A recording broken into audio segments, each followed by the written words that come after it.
So maybe let's talk a bit about your research, or at least areas of interest. One of which you mentioned was soft power. You know, a quick search of your name on Google would come up with a lot of articles on soft power, Nigeria's role in Africa's international relations, but international relations also generally. Since we're talking about Nigeria. Nigeria's position as a big brother to Mhm. other African countries. So the whole idea of hegemony. And now, how have you been able, like over the years, to expand on these ideas in relation to some of the issues that Nigeria has been facing on ground? Like there are certain works that have been written about, Nigeria being a crippled giant to begin with. Nigerian soldiers being troublemakers at home and peacemakers abroad, right? And so on. And then we read your work, and your work talks about Nigeria's hegemony, Nigeria still having, influence and impact on security issues in other African countries and so on. Nigeria's soft power in terms of its own finances, GDP also, in relation to South Africa and maybe to a certain respect in Egypt. How have you been able to, balance your analysis with what is also happening on ground? Do you see things changing, or where do you see, Nigeria going in that direction? Um, in I don't even know how to respond to that question, but it's a huge, it's something that I've thought about. But the simple answer is just that a lot has changed. There was a time I was really excited about writing about soft power. And you might have noticed I've actually stopped writing about soft power because the empirical realities does not support that argument anymore. And I think that's where you were trying to lead me to. And that's one interesting part of research that we do. Sometimes you are fortunate to ride on the wave of empirical fact or empirical evidences that are available to support your argument. And that was very prominent in the Jonathan years. Mm. And since then, there's been, like a nosedive of Nigeria's soft power in any way you want to look at it. Although there's been some attempts to rebrand the Nigerian, and even from a policy aspect, I saw a recent publication from that was led by the former president Yemi Osinbajo, where in fact some of my papers were cited just in a way to rebrand, make policy proposals on how to rebrand the country's image and leveraging on its soft power, cultural diplomacy and the likes. And so the first thing to state for me is that a lot has changed in how much we can, and that also applies for South Africa. Coincidentally, both countries began to experience economic downturn about the same time, and it made it very much impossible or difficult to substantiate any argument on soft power. There was a huge fight back against foreigners in South Africa. There was a huge economic depression in Nigeria. In South Africa, there was, even till today, you have sporadic xenophobia. There's xenophobic incidences. The economy had nosedived, tourism had nosedived as far as the data shows, and a lot does not support that argument. But you can still, at the end of the day, you still find a way to bring in, and that's where my own work really was important in how um, hegemony in itself does not apply fully. Hegemony, as we understand it internationally, does not apply fully within an African context without bringing in the mix of soft power. Mm. And by soft power, by bringing in soft power into the equation, we can symbolically or have what Marxist Coleman refers to as symbolic representativity of hegemony, and that speaks to the fact that states regional hegemons basically ascribe themselves that legitimacy or whatever I want to call it on the base of the combination, the careful combination of soft power and hard power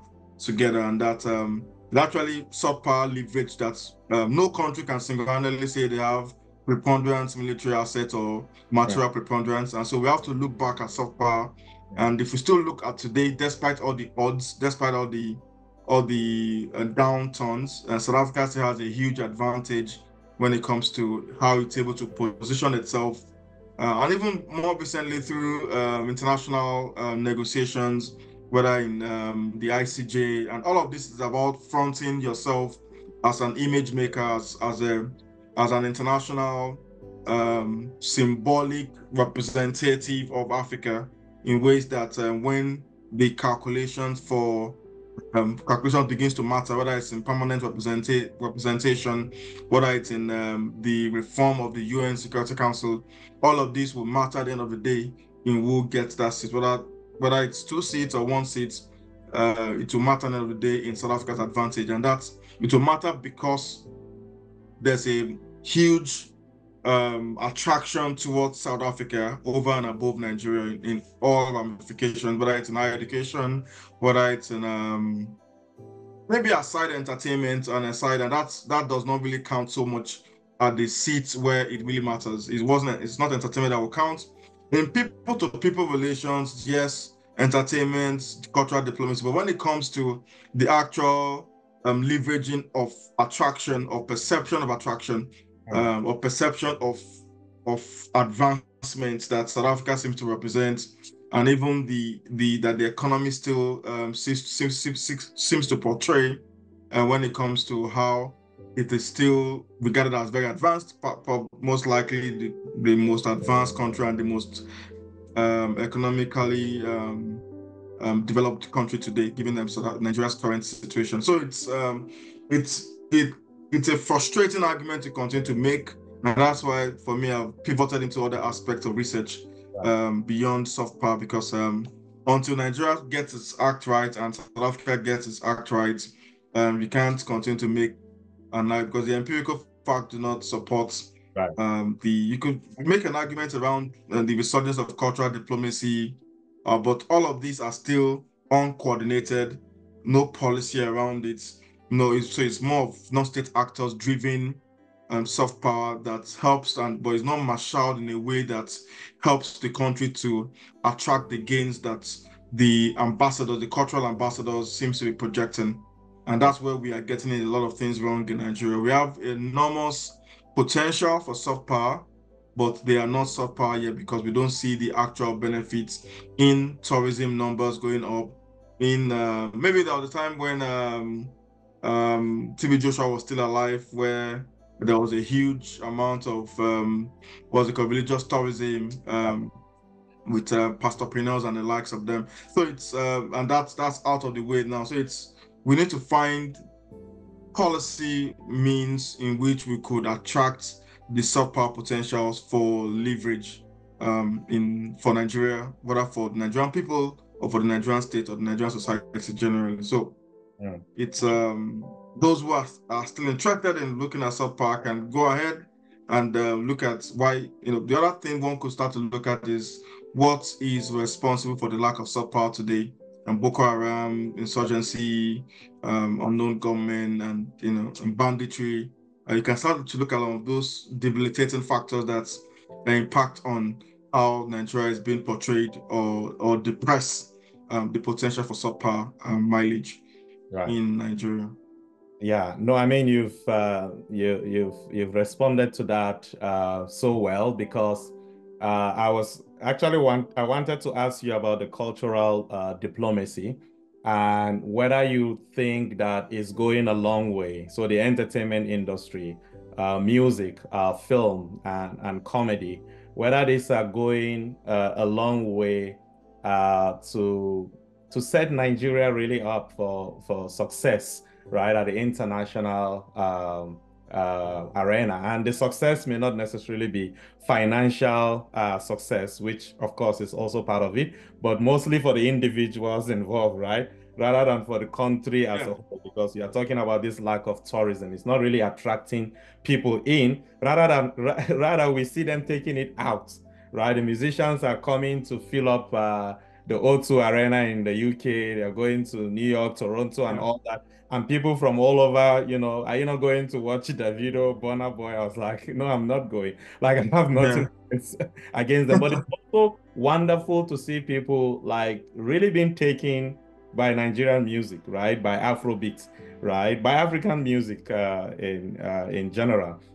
And wouldn't you say then that this has in a way helped, it may not have the financial gains that, we may be thinking of, but it has helped in a certain way to repair Nigeria's or Africa's image. So when I left Nigeria the first time, and I always talk about this, got to South Africa, the first thing I was being asked was whether I came with cocaine today, right? And now when people hear I'm from Nigeria, the first thing they say is Davido, Burna Boy, and so on, right? So I've seen a shift in terms of, the perception of people of the 419 scamming, country of the 90s, to now, an avenue that nurtures and breeds, global stars. Would you give Nigeria credence on that? Two things are important for me. I make the distinction between people to people relations and states to states and states to people relations. And the evidence still do not necessarily speak in how we've been able to successfully attract or cultivate the soft power potentials. And you can see that in how some states still treat Nigerian entities, whether Nigerian, whether airpeace or Nigerian businesses abroad.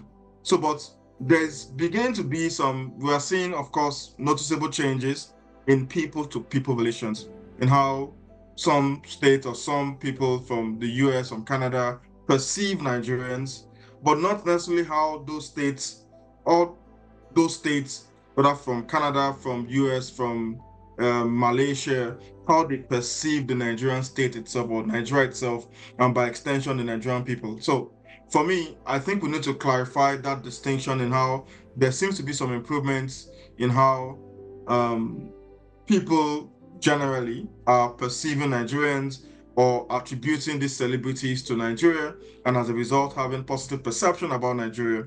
But when it comes to the actual matter of state to state relations, diplomatic relations, even UAE, you can still say that there's a lot to be done in how um, we bring to those soft power elements, but are not economic terms now, but in practical terms in how perception of attraction, perception of changing perception or changing the image of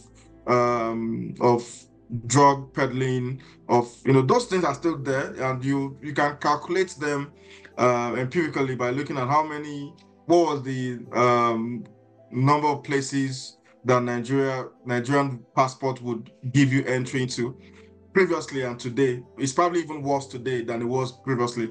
How would you be treated if you had traveled, for instance, to Mauritius, which is notorious for how it treats Nigerians and even Africans generally? As the treatment of Africans or Nigerians in Mauritius, in Jamaica, in Mauritania, and has it changed in any way? Whether through land borders or sea border or air borders, I don't think it has changed substantially. You still find those complaints online. A lady was just complaining recently about how she was treated in Malaysia and how she was deported back to Nigeria for just carrying a Nigerian passport. So we experience all of these, and so the drive for a second passport is still very much high to the extent that we are able to, measure some of these facts, and that's why I think the new research on subpower should be moving into empirical facts, empirical measurement of subpower. We've talked a lot about potentials, opportunities, and risk, but we should now be moving into empirically connecting the evidences to the argument we're making in terms of building empirical evidences, data-based evidences for supporting our argument in whether there's been a rise in subpower or a diminishing or a regression in subpower. That's where I think my interest will lie if I'm looking at subpower argument again, because we are not necessarily backing all of our arguments with facts, with evidence. If you take Nigeria, for instance, Nigeria-UK relations, although you can see that there's been a spike in visas granted to Nigerians, most of these visas are for care jobs and non-professional jobs. So it still speaks to the fact that there's still really not have been, they're actually making money off us, like you alluded to, they're making money off our cultural assets. The huge concerts are hosted in abroad, and you hardly find such concerts in Nigeria. And so the economic part of it is lost. The attraction part of it is lost, and we can't really connect the dots together in terms of soft power and the actual benefit that Nigerians accrue from these potentials. Yeah. I hope that it's a useful response. Yeah. Let me personalize soft power now. I know we talked about South Africa and mentorship, and you mentioned certain names that inspired you to start writing academic papers. And I've also seen you done that so well with young scholars in terms of collaborating, on different papers. When you write, I see you write with so many young scholars, in a way, leveraging your own soft power. I've always admired that, to be honest. And something else you started doing is even to encourage young scholars with the page that you have on Dear Young Scholars. Could you speak to that a little bit? Yeah, thanks for the commentary. Thanks for the observation. It's like I said earlier, for me, I'm very big on learning from people, whether older or younger. And part of my experiences was that I noticed that I really don't know what started off Dear Young Scholar, but I can speak in my internal motivations, right? And that's because I finished my PhD without one single paper. And I found that to be odd. Today, it's slightly not the norm, but I did that because there's a lot of more platforms for publications now. But I felt that that wasn't, and that did not necessarily prepare me for the academic world because of the fact that and I was learning from people, I was seeing what was happening, but I'd not really published anything aside what I was doing with my thesis. I was much after that I started to really learn, the publication processes from people like Akim and Professor Uzodike, Professor ECK when I did my postdoc, and all of that. So it was more of now just basically learning from that, taking that experiences and helping those who are also upcoming to learn from some of the experiences that I've had. And for me, the whole foundation around Dear Young Scholar was to curate some of my experiences along the way. Every one of the experience I put out is for myself. It's something I learned for myself. And so oftentimes we think that, sometimes somebody could post something that you think that is speaking to you, or but I need to make that clarification that everything I post related to there is for myself is something I learned in the process of studying or in the process of being an academic or in the process of living generally. Just trying to because I found out that there's a lot of gap between those who were up there and those who were, who are just basically just trying to make ends meet, trying to find their way around. And the mentoring gap was quite alarming because you have to almost find your feet yourself, find your way around by yourself. And so by this small snapshot, I don't like to talk a lot personally. So by this small snapshot, I thought that was a good way to um, communicate some of my thoughts, some of the things I've also learned along the way, and hopefully that would help those who read to draw one or two things from it, and the ones they don't need. But of course, it's for myself. It's about curating. I'm trying to now, I was trying to even now do a book out of that, um, which I'm. In fact, I should say this. As a full disclosure, I'd won a grant. Would I call it a grant? Like a mentorship award that I won recently. I didn't post that online because of some reasons. A $3,000 was not a lot of money, but $3,000 that I won as a result of what I post online. But I used that to submit my application for, and I won the funding or mentoring Mm. support grant. I don't know what they call it at in Canada here. So which was good. And I try to also give back, one way or the other, pay students not tuition admission application fees when I can online. Those who are applying in North America. So I use some part of that to do that. So it's something I like to do. I like to curate my learning experiences. I like to mentor, use. At some point, truthfully, I did get tired of publication, and I felt that the only way I could really push myself is to use that experience to also mentor other young scholars who need publication experience, publication count. But sometimes you just get like you have a low wave of appetite for for anything academic, and it's those times that I really found the need to begin to collaborate more with and a lot of them, you do a paper or two papers with them and you let them fly by themselves, which is what I take pride, I take joy in, and that's the whole idea. You do want to people, you learn the ropes, and then you can start to do your own self-publication by yourself. It's that's the design, the mechanism that I use. So it's not for me, for myself. And oftentimes I even support those students as research assistants to get themselves published, and just to support their research work.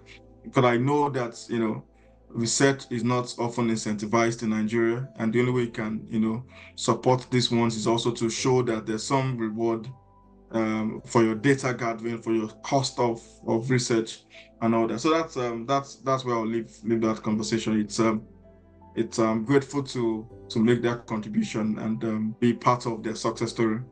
Right. And as you were talking, I was actually envisioning a book until you mentioned it, that you're working on a book. Okay. I was envisioning a book, Dear Young Scholar. It Okay. will it will be a fallacy if I would say that if you did not write that book. Okay. That book has to be written, you know. I'm I can just motivated. Dear Young Scholar, It's a great title. yeah, that book has to be written, to be honest. I know you're already writing it through your life, by what you do. And thank you is all I can say. Thank you. And, wherever you are tapping from in terms of the energy, the resilience, the resources to do as much for others, may you keep tapping. We thank you a lot Yeah, for thanks. and we wish you well also in your work, your studies, and much else. Thank you so much for Thank you coming. very much. Thank you for the invitation. I'm grateful for the platform to speak about our work and connect with you again after a long time. Yes, such a wonderful opportunity for me. Thank you and enjoy the rest of your day. Bye-bye. Yeah, you too. Bye.